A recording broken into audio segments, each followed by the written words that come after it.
Javon Hargrave is in. That's 11 sacks. But out the door goes Samson Ebukam, Jordan Willis, and Charles Omenihu. That's 11 and a half sacks. It's a little bit of a wash. So for the Niners pass rush to really take a step, I think it's going to involve some scheme that they didn't show the last couple of years under DeMeco Ryans. No disrespect. Steve Wilks is a big-time blitzer.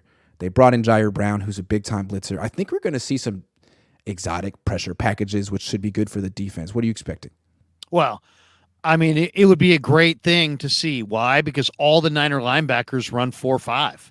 So, yeah, D. Winters is a delayed blitzer, Fred Warner on delayed blitzes, Greenlaw on delayed blitzes. Flanagan Fowles. I mean, these guys all can play really, really fast. It's really a collection of guys who almost all of them played DB. So it's a fast linebacker group where you could have these delayed blitzes. It just also puts a lot of pressure on Drake Jackson. I mean, if Drake Jackson is worlds better, then that's one thing. But man, I personally think this is, if you said, what do the Niners really need? I think they need one more edge piece. I really do. I don't know if they'll get it. I don't know if they're in the market for it, but I think they need it. They lost 750 snaps of Emma Menahue and Ebukam and Willis, and those guys were all better than Cleveland Farrell and Austin Bryant. And I love Robert Beal's profile as an athlete, but it's a little bit of a projection. I mean, he led the team in sacks 2 years ago, but it's a little bit of a projection. And I just think that think about it this way. If all of a sudden Nick Bosa had a hamstring injury and he was going to miss 3 or 4 weeks, they would be in a bind, man. They would be in a major bind. So I think they need one more edge piece. Yeah, absolutely. But I don't think they also need a right tackle, but I don't think they're going to get these guys at this point. And I think what's interesting is instead of getting that edge piece, which is probably a first round pick, kind of like the right tackle, they traded up for a safety who blitzes and had 4.5 sacks last year at Penn State. I think that's very interesting. I feel like on third down, when you get all those exotic fronts and your defense is so much different than first and second down, they could find all kind of packages with Jair Brown on the field where he's blitzing. And that could be, manufacturing that edge rush that doesn't exist. If Steve Wilks is good, that could be how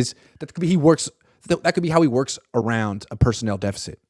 I think Isaiah Oliver blitzing out of the slot. I could see that. Quite even a bit. Talanoa. Yeah, Talanoa loves to play. Loves to come forward for sure. Yeah. I mean that's easy to envision for sure that they're gonna. I mean, I haven't seen tons of Hartsfield, but I could see him as a nickelbacker. Coming. There's one trait that does stand out against Wilks versus DeMeco is Wilks is going to play. He's going to blitz more, and he's going to rely more on cover 3 if what he's done elsewhere carries over. If he does what he did in other spots here, they're going to play a lot more cover 3 than varied coverages, and he's going to blitz more often. Yeah, I mean, I'll probably do a lot of zone on first and second down, but I'm guessing on third down, we're going to see some man coverage because they're going to blitz. If you want to bring 5, you probably got to play man-to-man coverage behind it. And what Saleh had really good pressure packages on third down. What he used to do, he would put Buckner in the A-gap, which kind of sacrificed him, which was why his sack numbers weren't always that high. But if you put Buckner in the A-gap, then you know which way the center's going to slide. Then you can bring pressure off the other edge and get unblocked rushers. And you always see him do that with like K'Wan Williams or Dre Greenlaw, Quan Alexander. He was really good at it. DeMeco didn't really do that kind of stuff. He didn't have really sophisticated pressure schemes. I think Wilks will. And I think that's going to help this defense, especially in the playoffs when you face teams who are just as talented as you. What's really going to help Wilks in the playoffs is all 4 of his defensive linemen can rush the passer. I mean, you're not going to be leaning on Javon Kinlaw. You're not as a starter. Hargrave is an outstanding interior pass rusher. So, I mean, you're talking about a guy with double-digit sacks, and I think you're going to see all kinds of games up front. I think you're going to see, stunting and twisting, and Hargrave, Armstead, Givens, Kalia Davis, I think, could make an impact as a rusher.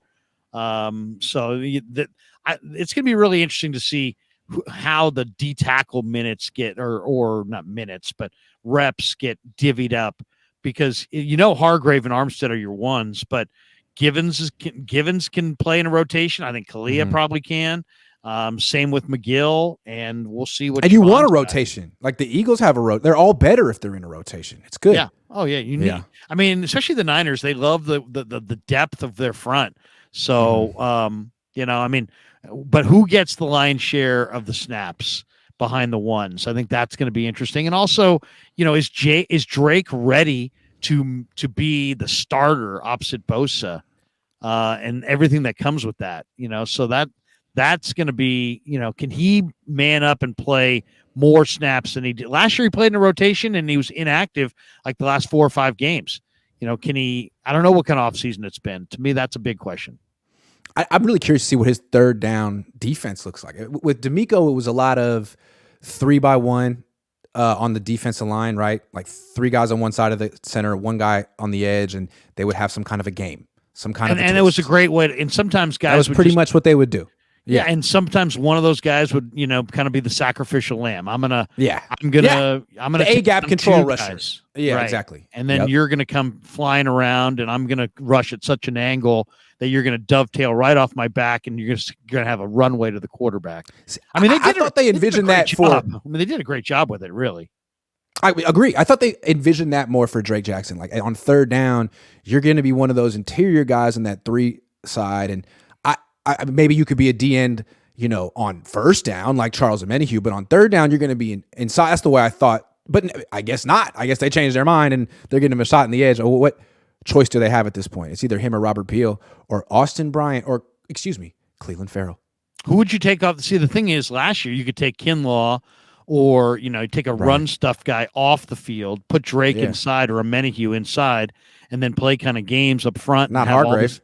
All kinds of movement. Now you're not taking Hargrave off the field. You're probably not taking Eric off the field. Probably so not. Bosa's not for what you're paying him. Yeah. So I mean, those guys are going to play. So that you need Drake to be more of an edge rusher this year and play less inside.